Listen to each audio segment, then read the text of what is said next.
Hey friends, it's Akideris. So first off, I apologize if I sound just a little bit nasally in this video because somebody in this family doesn't know how to cover their mouth. Hi sis! When you sneeze, sneeze like this, but with that out of the way. So I just figured since we're not only ending the year off, we're also ending an entire decade off, and going into 2020, I thought what a better time to just come out with a video that I probably won't be able to make for another 10 years. I'm going to be sharing some of my favorite anime and some of my least favorite anime of the past 10 years, and hopefully you guys enjoy that. You guys probably saw Joey's video yesterday of him sharing his list, which I'll put in the link in the description. He almost did not make that video. He was just gonna put it out as a tweet, but I was like, dude, no, you need to make a video on it. The people need to know. So you guys should totally watch that. But as we were going through the list, it's just crazy to think how much anime has honestly come out of the industry, for better or for worse, spewed out like crazy. So time to nitpick some of my favorite animes, some anime that I think that should have never existed, and anime that, hello, probably should need a second season. Hi, No Game No Life. Hi, Made in Abyss. Where's that coming in? Anyway, so without further ado, let's go. Okay, so I got my phone here because there's no way I'm going to memorize this, but let's start off with 2010.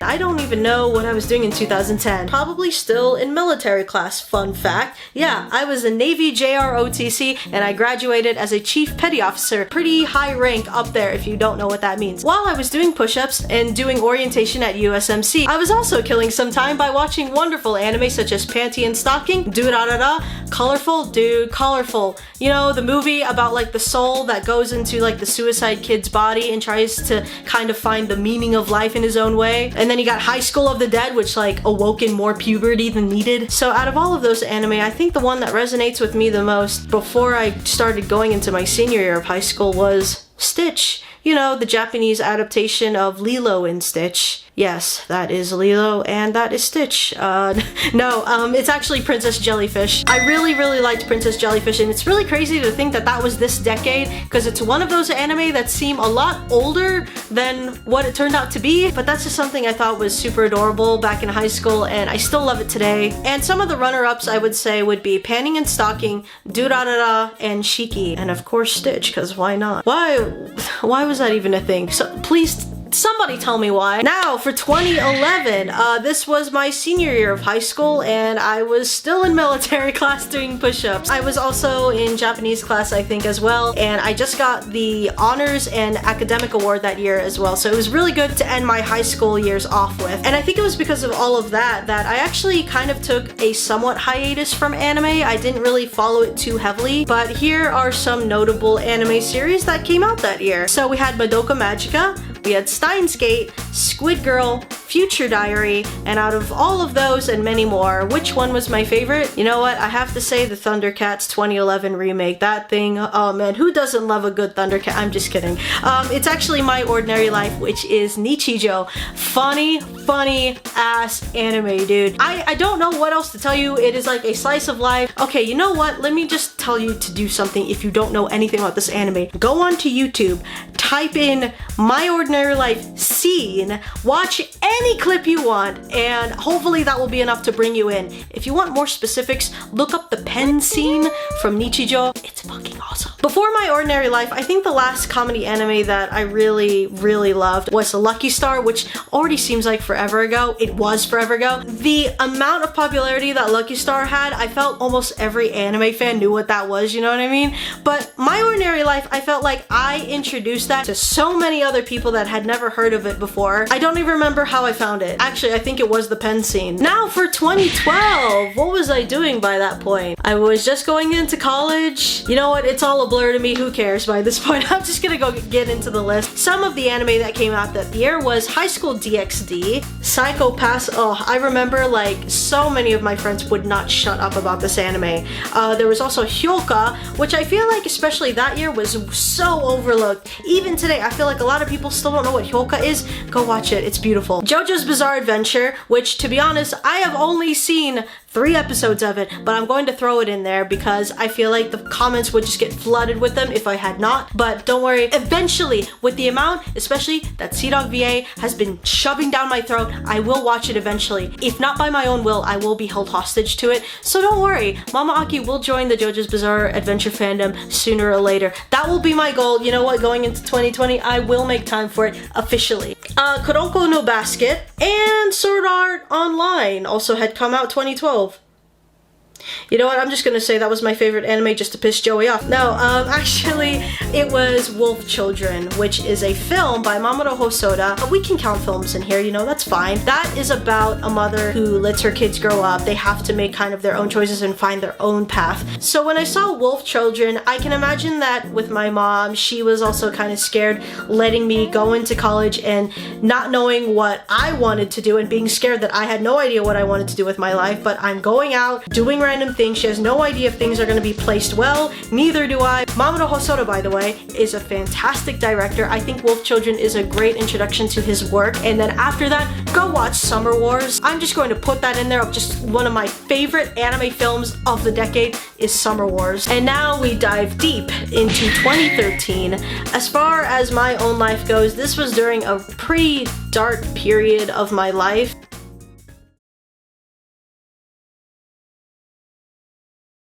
So during all of that, a lot of my friends really tried to pry me open and just spend a lot of time with me, and one of those things that we did was watch anime. See how that all comes around? So one of the things that they said to me that year was, hey, you know what? You should watch this colossal battle anime called Attack on Titan, and it's really freaking cool. And I remember that all the anime conventions that I went to that year, all the cosplayers in a line would just do this.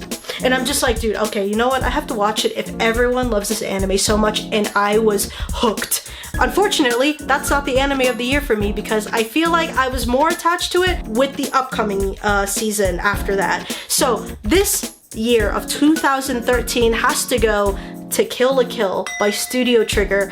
Now, I love Studio Trigger, and Kill la Kill was a fantastic anime for me. I love the art style, the subtle symbolism of not being afraid of who you are. You have to embrace the thing that you are, which is this naked human being, and you should show it off in this uniform. Show it off! You guys get it. It was also just hilarious, and I love the music that goes along with it. So it goes to Kill la Kill, but other runner-ups for that year have to go to, of course, Attack on Titan. This was also the year that Danganronpa came out. And the third runner-up goes to Yowamushi Pedal. I love Yowamushi Pedal. This was also the same year of Death Billiards, which was kind of like a short OVA, which led to Death Parade. And then this was also the same time that Little Witch Academia, the movie, came out. Then there was a huge demand which led up to the anime. So 2 short films or OVAs that eventually became full-blown series, fun fact. Now for 2014, oh my god, we are like a little over halfway here. This was the year that Parasite came out, Haikyuu, Dramatical Murder the anime, which by the way, don't listen to the English dub. It's so bad. It's really so bad. Sailor Moon Crystal, Space Dandy, and Super Sonigo. 2014 anime, I have to give it to, of course, it's right here, people. No Game, No Life. And I feel so bad on Twitter that this wasn't the first thing that I tweeted out. So it goes to No Game, No Life, but the runner-ups for 2014 was Parasite, Your Lie in April, and Tokyo Ghoul. Like, by this point, everyone was cosplaying Sailor Moon Crystal. Everyone was cosplaying Tokyo Ghoul. There were so many Dramatical Murder cosplays, and a lot of pairings of Shiro and Sora from No Game No Life. That was a pretty good year. That was also the year where I uploaded my first YouTube video. I believe it was on Christmas Eve, yeah? And that was, of course, Dramatical Murder. I don't even know why I made that video. I think it was just like for the fandom to enjoy. So let's skip over to 2015. This is where some awesome anime such as Anatora X and Pillow Boys came out, which are both POV anime that I am just being very satirical about because these are honestly some of the most nightmarish anime ever. On a serious note though, this was the same year that Assassination Classroom came out, Charlotte came out, Prison School, Umaru-chan, Monster Musume, and Danmachi. 2015, it's a perfect tie between Death Parade and Food Wars. I loved both just in their own way, but as a one-shot, Death Parade has to take it for me. But here's some runner-ups. I'm going to have to say My Love Story and One Punch Man. One Punch Man was just hilarious. I think there's nothing else that I can say that hasn't already been said already. And My Love Story, I love just the innocent romance. There's almost near to no ecchi in this whole thing. It's just pure adolescent love, and I feel like it was just such a breath of fresh air. And I believe I was still single at the time, so I was just fantasizing of, oh, it would be nice to have that kind of relationship. Ta-da! Except Joey is not like 6 feet tall and kisses me through ceramic. Now for 2016. Oh, we're finally getting closer. Let's talk about that, because this is hands down going to be the longest list that I have over any year here. This is also the year where I would say the channel definitely started to grow. But let's just start it off here, shall we? So, with the anime of 2016, we had Agretsuko, My Hero Academia, Re:Zero, Konosuba, March Comes In Like a Lion, Bungo Stray Dogs, Degashikashi. Ah, man, Degashikashi, that was such a weird anime. Dimension W, that was a good anime, but most of all, I really love that opening. Like, look at this breakdown right here. That is easily still one of my favorite openings of that year. We had Erase, the one that everyone obviously predicted the ending for. We had Sweetness and Lightning, really touching anime, by the way, about a father and daughter and food. Orange, Haven't You Heard, I'm Sakamoto.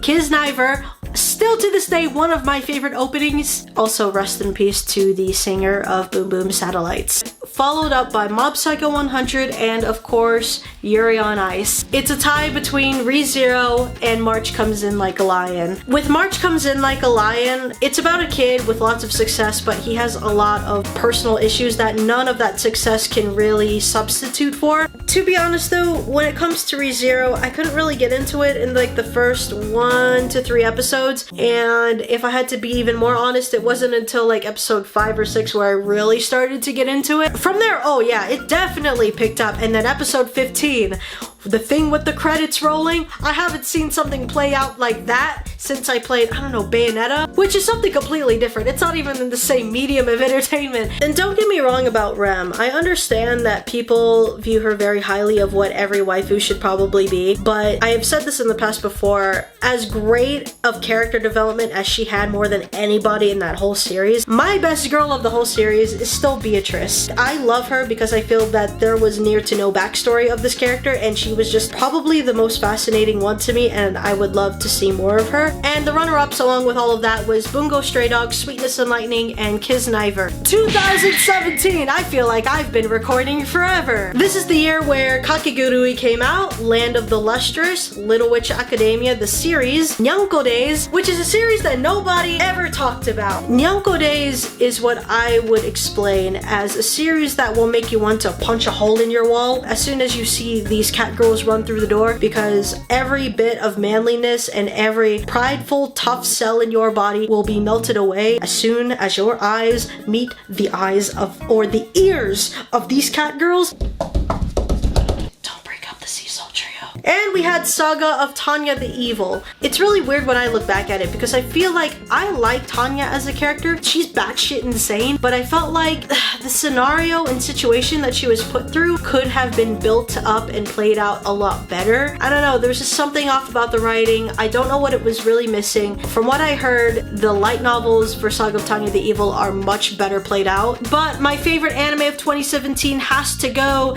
to One Room. No, it's actually Made in Abyss. It's one of those things that, hi, kind of pointing it out again with No Game No Life. How about we get a season 2 of that? Oh, you're gonna give us a movie? That's great. No one asked for that, by the way, but I'll go watch it.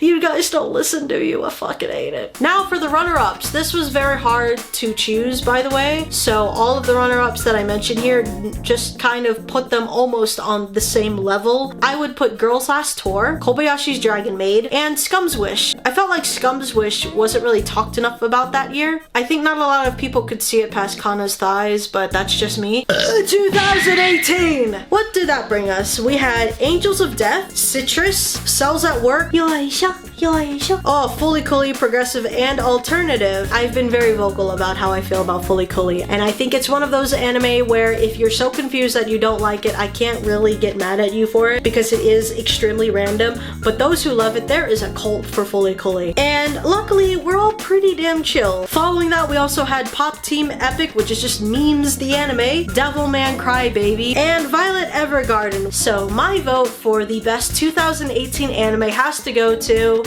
Devilman Crybaby. I know that this looks very basic as fuck, if nothing else has looked like it already, but people, you have to understand, when this came out, not only were so many people online constantly saying that this was gonna get Anime of the Year, but there were so many people that were saying that this really rose up Netflix's anime section. This anime is a bloodbath of insanity, and I love how the end of each episode only got you more excited for the next. It kept you hungry. It kept you, wait, is that the right word to say for something like this?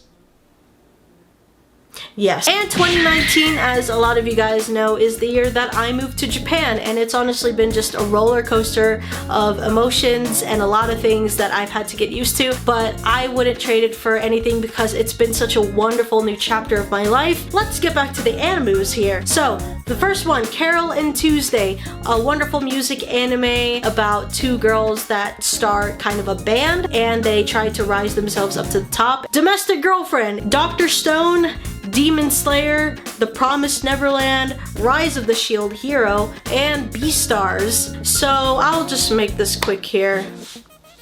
Beastars.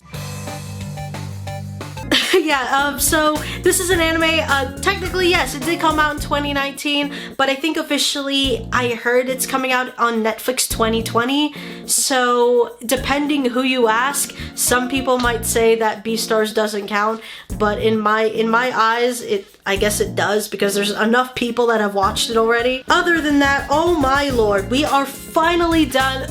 Oh my god. Oh, I need water after all of that. Jeez. So that, ladies and gentlemen, is my personal top 10 of the decade. Anyways, no matter what you agree or disagree with, let me know in the comments, because at the end of it all, I know deep down that we would all watch a 25 episode series of Ricardo Milos doing this for 25 minutes per set. I know it, don't deny it, but I appreciate you guys for watching. Thank you guys so much for all your support, and I will see you guys in the new decade. To end this video off, I'd like to thank everyone in the anime industry who has put out an immense amount of series for all of us to enjoy, and I also would like to pay tribute to some of the people that will always be remembered from this decade.